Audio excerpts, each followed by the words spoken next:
Maths की class में आपका स्वागत है बच्चों। आज हम एक्सरसाइज 4.3 करेंगे, जो आर्थिक नियोजन वाले लेसन का ही है, मैथ्स 1 का।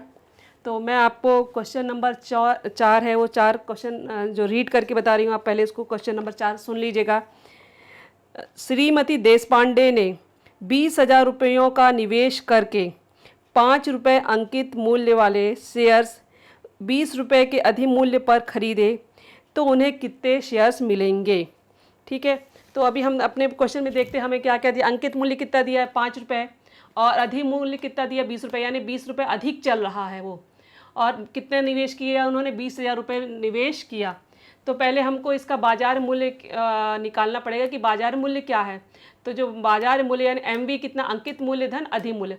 अंकित मूल्य कितना है 5 रुपये, अधिमूल्य कितना है 20 रुपये, तो बाजार मूल्य कितना है शेयर्स का 25 रुपये। क्योंकि जो निवेश होगा वो बाजार मूल्य पे होता, अंकित मूल्य पे नहीं। अब हमें इसके पहले भी मैंने ये आपका सूत्र बताया था कि कुल निवेश बराबर क्या होता है, बाजार मूल्य गुणित शेयर की संख्या।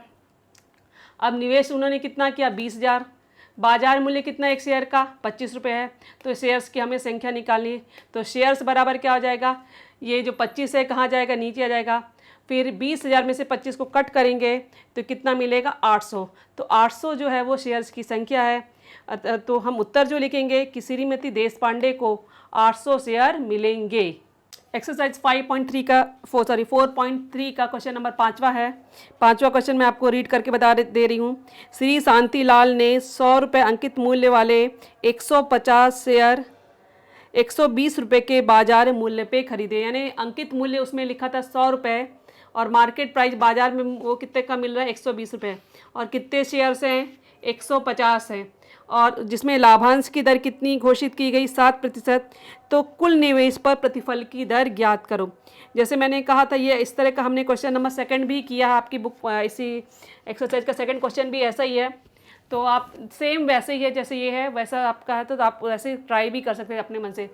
तो पहले हमें निकालना है, जैसे अंकित मूल्य है 100 रुपये, बाजार मूल्य जो चल रहा है वो 120 रुपये है, शेयर्स है 150 और लाभांश की दर 7% है।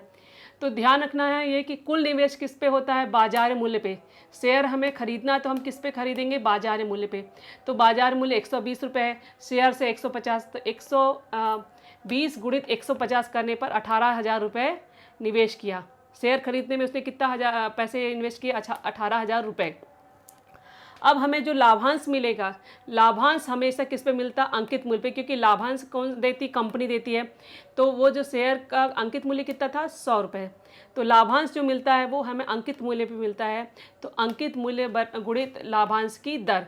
तो अंकित मूल्य 100 रुपये, लाभांश की दर कितनी है 7%। तो 100 से 100 कट गया यानी 7 रुपये, यानी एक शेयर पर लाभांश कितना मिल रहा है 7 रुपये। पर हमारे पास कितने शेयर्स हैं 150, तो 150 पर से 150 शेयर पर लाभांश कितना होगा 150 गुणित 7, तो 1,050 रुपये हमें मिलेगा लाभांश। अब हमें क्या निकालना है, प्रतिफल की दर। तो प्रतिफल की दर क्या होती, कुल लाभांश बटे कुल निवेश गुणित 100। यानी लाभांश हमें कितना मिला 1,050 रुपये, निवेश हमने कितना किया था 18,000 रुपये। तो अब ये देखेंगे कि ये 2 जीरो से ये 2 जीरो और ये 1 जीरो से कट गया, तो हमारी संख्या बचती 105 बटे 18। इसको हम भाग देने पर जो आएगी संख्या 5.83% आती है। यानी शांतिलाल के निवेश पर प्रतिफल की दर 5.83% है। ये 4.3 का क्वेश्चन नंबर 6वां है, जो मैं आपको बता रही हूँ पहले पढ़ करके। दिए गए निवेशों में से कौन सा निवेश अधिक लाभप्रद है। दोनों कंपनियों के शेयर का अंकित मूल्य समान है। कंपनी ए के शेयर का बाजार मूल्य 80 रुपये, लाभांश 16%। कंपनी बी का बाजार मूल्य 120 रुपये और लाभांश 20% है। तो ये इसमें आपको दिया है कि दोनों कंपनियों के शेयर का अंकित मूल्य समान है। तो जैसे मैंने लिखा ही है